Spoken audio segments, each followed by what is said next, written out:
esperando se encuentren bien y hayan tenido una semana de descanso y encuentro en familia. El tema que vamos a ver hoy, que corresponde al grado séptimo, se titula El valor de lo humano. Este tema va a encerrar un poco lo que nos corresponde a nosotros en cuanto a los valores, en cuanto a la libertad, en cuanto a la justicia. Es por ello que nosotros vamos a dar inicio a nuestro encuentro presentando unas diapositivas que nos van a dar como ciertos caminos, y nos van a dar ciertos argumentos para nosotros poder comprender el tema del día. El valor del humano. Los valores traen buenos resultados si son practicados desde pequeños. O sea, nosotros tenemos que ser conscientes que todo lleva un proceso y que todo va paso a paso. Pero aquellas cosas que vamos aprendiendo desde que somos jóvenes, desde que somos niños, se nos van arraigando y van con el tiempo cogiendo más fuerza y se van como puliendo o se van formando. Esto implica que nosotros, en cuanto al valor de lo humano, entendamos que un valor humano, por lo tanto, es una virtud, aunque las costumbres y las conductas cambian con la historia. Por eso decía desde un comienzo que aquellas cosas que aprendemos desde niños se van formando poco a poco, y aquellas cosas que nos inculcan desde nuestra casa se pueden ir transformando en la forma, aunque en la esencia van a permanecer. Aunque las costumbres y las conductas cambian con la historia, se considera que hay valores que deben o deberían mantenerse inalterables, ya que son los que definen al hombre como especie. Los valores humanos se encargan de orientar y direccionar la acción de las personas que desean hacer lo correcto.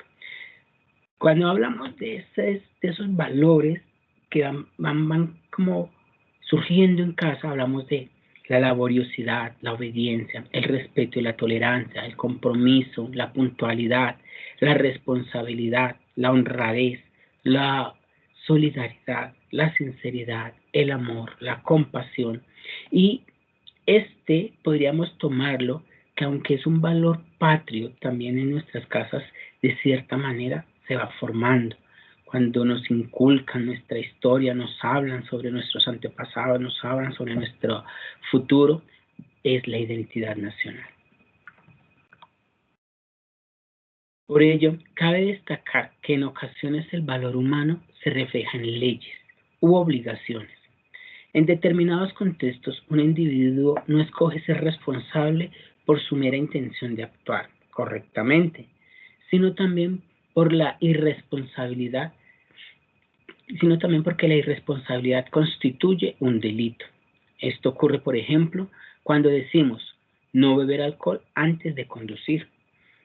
En muchas ocasiones, nosotros asumimos que estos valores, que estas normas se nos dan para que nosotros tengamos un mejor vivir y surgen precisamente para regular este mejor vivir, pero en muchas ocasiones surgen porque se han cometido acciones, se han cometido imprudencias que hacen que ese valor se convierta en obligación.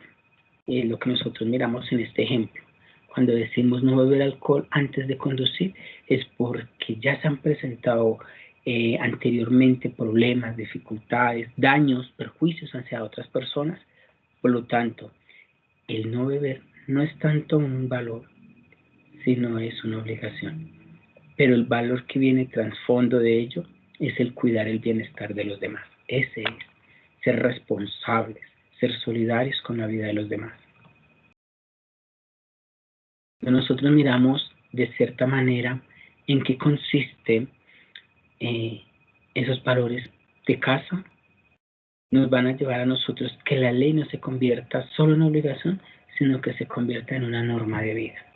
Vivimos inmersos en diferentes sistemas que nos ofrecen un supuesto orden a cambio de nuestra libertad y nos genera unos sentimientos de frustración y ahogo que crece lentamente dentro de nosotros y nos lleva a incumplir las reglas muy a menudo. ¿Qué pasa? Así como nosotros tenemos la libertad para escoger lo bueno, también tenemos la libertad para hacer lo malo. Que generan no más que frustración, sino que generan como ese desasosiego, esa confrontación, esa duda interna en cada uno de nosotros. Es por ello que la libertad es un concepto abstracto de difícil definición. En principio está vinculada a la facultad que posee todo ser vivo para llevar a cabo una acción de acuerdo a su propia voluntad. Cuando nosotros hablamos de esa propia voluntad, cuando hablamos de que tenemos esa libre elección, pues podemos entender que muchas de nuestras acciones van a tener unas reacciones y somos responsables de esas reacciones. Es por ello que a partir del siglo XVIII la libertad comenzó a unirse a otras facultades o virtudes, como la justicia y la igualdad. Este cambio social fue acompañado por el desarrollo de nuevas formas de organización de la sociedad y el surgimiento de regímenes políticos hasta entonces inéditos. Quiere decir que no han cambiado. Pero esos regímenes son porque nosotros, de cierta manera, los hemos puesto allí. El hombre crea las normas, el hombre crea la ley, pero de nosotros depende si esa norma o esa ley se cambia, o si esa norma o esa ley se cumple. Y esos regímenes se dan para que esas normas se cumplan. Y en muchas ocasiones nosotros elegimos quién tiene la vocería o el voto para poder hacer que se cumpla.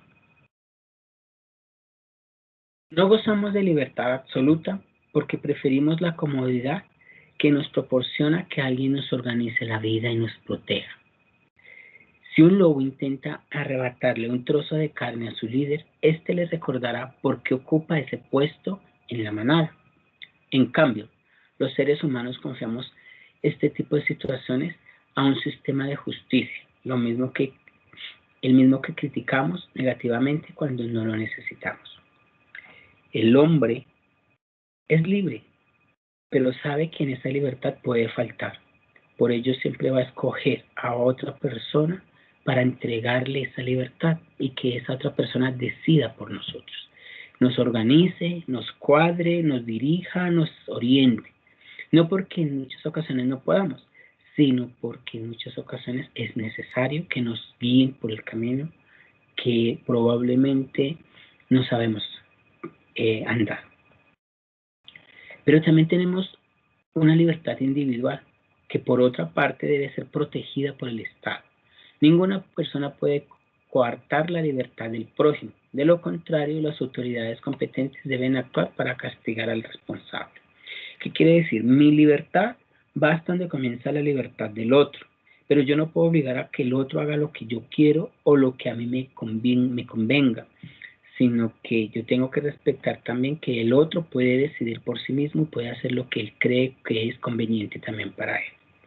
Para eso la ley también va a estar, o el Estado va a estar allí para proteger esas libertades individuales, que cada uno puede ejercerla a su libre voluntad. La esencia de la libertad, en cierta forma, nunca puede ser afectada, ya que existe dentro de cada ser vivo. Nadie puede impedir que otro piense o sienta determinadas cosas. Como es algo interno, es algo intrínseco, algo innato, algo que está con el ser humano, yo no puedo manipularlo.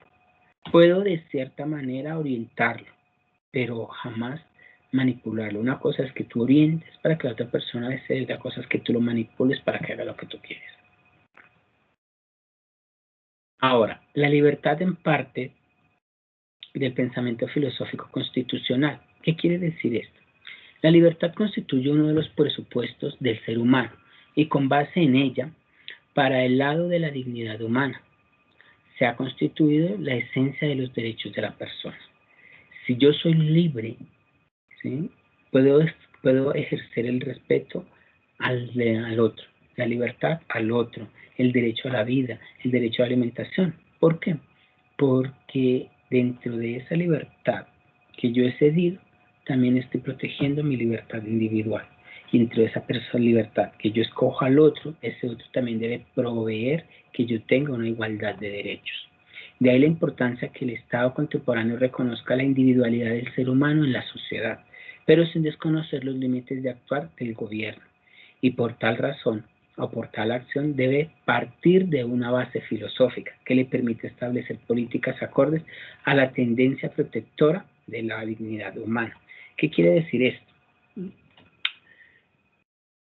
si yo entrego mi libertad a que otro me oriente, también tengo que ser consciente que soy un individuo, que tengo una característica propia, que soy libre, que tengo pensamientos únicos, que no soy del montón, ¿sí? Entendiendo que como sociedad también debo seguir unas normas que están para la sociedad, pero también debo seguir unas normas que me dan a mí individualmente.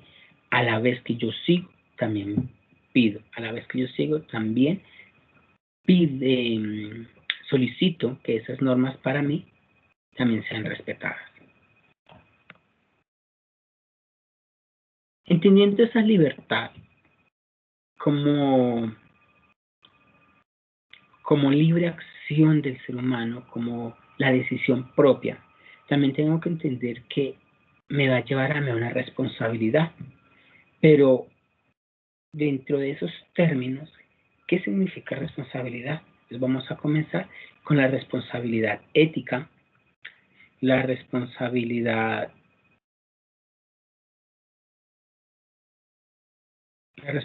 moral y la responsabilidad legal.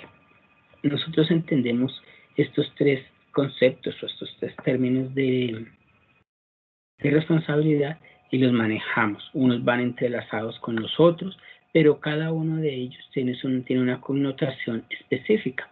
Precisamente cuando nosotros hablamos de esa connotación específica, tenemos que entender que la responsabilidad, si bien me va a llevar a mí a tener acciones en pro del otro, también me va a llevar a mí a tener acciones en pro de mí mismo, en mi bienestar, en mi situación.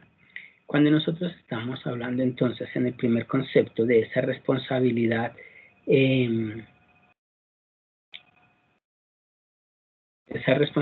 ética, tenemos que entender que como seres humanos percibimos y somos conscientes en distinto grado. No todos somos iguales, acabamos de hablar de nuestra individualidad, entonces no todos somos iguales, pero de la existencia y de las condiciones de cada uno, y ante tal hecho damos respuesta ya sea con acciones u omisiones. Así nos damos cuenta del deterioro del planeta. Yo tengo que ser consciente que si yo miro desde mi responsabilidad ética mi bienestar, tengo que mirar el bienestar de lo que está a mi alrededor, de lo que de cierta manera es un servicio para mí mismo, de lo que me va a ayudar a mí, de lo que me va a colaborar a mí para yo poder subsistir. De lo contrario, yo no puedo decir que como yo tengo la responsabilidad ética de cuidarme, no voy a cuidar el entorno. Por eso tenemos que ser conscientes de que ello implica un trasfondo del entorno. Entonces, eso mismo nos exige una respuesta personal y colectiva. ¿Por qué personal? Hablemos del reciclaje. Cuando hablamos de ese reciclaje, decimos nosotros, yo tengo la responsabilidad ética de cuidar el planeta, pues empiezo a reciclar. Pero a la manera en que yo reciclo, eso tiene que convertirse en un hábito que lleve a los otros también a reciclar. Por eso es una respuesta personal y colectiva. Cuando hablamos nosotros ahora de lo que es una respuesta moral, entendemos que la respuesta que debemos dar por las normas morales que permiten la convivencia humana. Entonces, si recordamos que la moral rige o mejor aún, estudia el comportamiento del ser humano dentro de una cultura, dentro de una sociedad específica, entonces cuando hablamos de esa responsabilidad moral, hablamos de esa convivencia humana. En este caso es el deber del criterio de la responsabilidad. Cuando hablo de la moral, hago precisamente que no voy a la guerra, que no busco el mal del otro, que no voy a ofender a los demás, ¿no? Porque en la manera en que yo interiorizo con la norma, digamos en este caso una norma religiosa, ¿sí? El no matarás o el amor al prójimo. Entonces, si yo no mato es porque lo estoy amando, pero si en algunas ocasiones voy a la guerra por simple, digamos, obediencia, me toca en ciertas ocasiones privilegiar mi vida sobre la vida del otro y tengo que acabar con la vida del otro. Entonces, me está llevando a mí a tener una responsabilidad moral. Ciertas acciones a evadirlas o ciertas acciones a llevarlas para que yo no pueda cumplirlas de esa manera. Y la responsabilidad legal. Cuando yo hablo precisamente de esa responsabilidad legal, estamos hablando de la respuesta que nosotros damos ante las leyes de un país o las leyes internacionales. Acabamos nosotros de hablar sobre la libertad y que esa libertad nos permite a nosotros entregarla para que otros nos legisle, que nos permita orientarnos, guiarnos, llevarnos por un camino. Entonces también mi responsabilidad legal es cumplirla. Somos responsables como ciudadanos o por la actividad o por la función que estamos dentro de un marco legal entre el cual debemos responder. Entonces, si yo estoy en Colombia, tengo que cumplir la ley, y la ley en ese momento es la Constitución Política que nos rige ahorita, que es la de 1991. Eso nos permite a nosotros ser responsables, ¿sí? Manifestar nuestra pertenencia al mundo, a una comunidad, a una humanidad. Esta responsabilidad me revela a mí que estoy en el mundo con otros, que no soy solo. Dentro de mi individualidad también hay una sociedad que me va a llevar a mí a tener o a responder preguntas como de qué, por qué, ante quién o quiénes, cuestiones que procuramos respondernos. Esto entonces en cierta manera me está permitiendo a mí a que de estas tres responsabilidades yo me haga un ser activo, y cuando yo soy un ser activo ante estas responsabilidades yo tengo que empezar a ejercerlas. Así es que cuando yo empiezo a mirar si ser responsable me permite a mí tener una fuerte carga, digamos, hacia las otras personas, ¿sí? Que cuando usamos esta palabra la asociamos con deberes. O sea, yo soy responsable porque cumplo mis deberes, cumplo mis normas, ¿sí? Entonces las asociamos con los deberes o obligaciones que tenemos. Tienes que ser responsable, le decimos a nuestros hijos, a nuestros hermanos, a nuestros compañeros, les decimos, con lo cual queremos decir que debe cumplir con sus obligaciones. Entonces, la libertad del hombre lo debe llevar a cumplir, y ese cumplir se le denomina responsabilidad. Y así como hablamos de que hay dentro de la ley, también hay como unos tipos o unas clases de leyes, la ley jurídica, la ley moral, la ley legal. Entonces también nosotros entramos dentro de esa responsabilidad, a decir precisamente que la responsabilidad ética, la responsabilidad moral y la responsabilidad legal. Bien, mis queridos chicos, en ese orden de ideas, espero que ustedes hayan podido acercarse un poco al término o a la clase de hoy. Nosotros queremos es que ustedes comprendan en este momento que este video les puede servir para su trabajo final. En este caso, que va a ser una exposición oral en la cual usted va a dar razón de lo que hemos hablado y lo que está en sus guías. Muchas gracias y que tengan ustedes un excelente día.